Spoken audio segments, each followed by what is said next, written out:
Vous voulez savoir quelles sont les différentes parties de votre ordinateur et ce qui se trouve à l'intérieur? Vous êtes au bon endroit. En connaissant les différents composants de votre ordinateur, vous pourrez comprendre un peu mieux son fonctionnement. Je précise qu'ici, je vais surtout parler des ordinateurs fixes puisque ce sera plus facile à illustrer.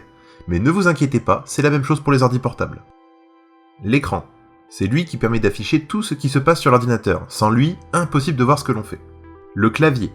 Avec lui, on peut saisir du texte, se déplacer dans l'ordinateur ou encore utiliser plus rapidement les outils à notre disposition via des raccourcis. On approfondira les fonctionnalités du clavier dans une autre vidéo. La souris. C'est l'élément qui contrôle le pointeur sur votre écran. Elle permet de naviguer facilement sur votre ordinateur et elle a toujours un clic droit, un clic gauche et une molette. Petit cours rapide, le clic gauche sert à effectuer une action, le clic droit ouvre un menu qui change en fonction de ce sur quoi on clique, et la molette permet de faire défiler les documents et les pages internet. L'imprimante. Quand vous aurez besoin d'imprimer des documents, c'est elle qui fait tout le boulot. Certaines font aussi office de photocopieuse ou de scanner. Tiens, tant qu'on en parle, la photocopieuse.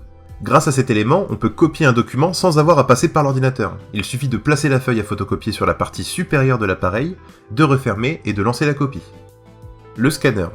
Son rôle est de passer d'un document feuille à un document sur ordinateur. Son fonctionnement est le même que pour la photocopieuse, c'est le résultat qui change. La tour, aussi appelée unité centrale.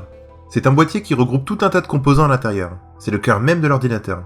Et pour mieux comprendre son fonctionnement, voyons voir son contenu.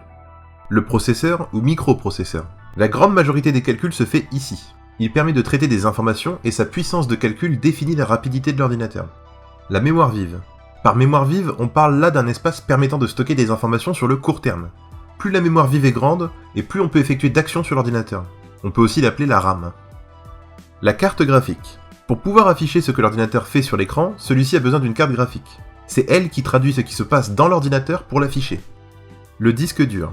Très important pour stocker des données, le disque dur conserve les informations sur le long terme. C'est là où toute la mémoire de l'ordinateur se trouve, les documents, les logiciels, les navigateurs. Il existe aussi des disques durs externes pour conserver les informations hors de l'ordinateur. La carte mère. Son rôle est de lier tous les composants entre eux. Sans ça, l'ordinateur ne pourrait pas coordonner ses différentes parties. La carte réseau. Elle permet l'accès à Internet. Remarque, on peut toujours utiliser l'ordinateur sans, mais il sera considéré hors ligne. L'alimentation. C'est tout simplement ce qui permet d'alimenter l'ordinateur en électricité. Voilà pour ce qui est des différents composants internes et externes de l'ordinateur. Si vous en avez déjà utilisé un, vous avez peut-être remarqué ces petites ouvertures sur la tour. Ces différents ports vous permettront de brancher des appareils sur votre tour et de pouvoir les utiliser avec l'ordinateur. Faisons un tour rapide des principaux ports. Le port USB.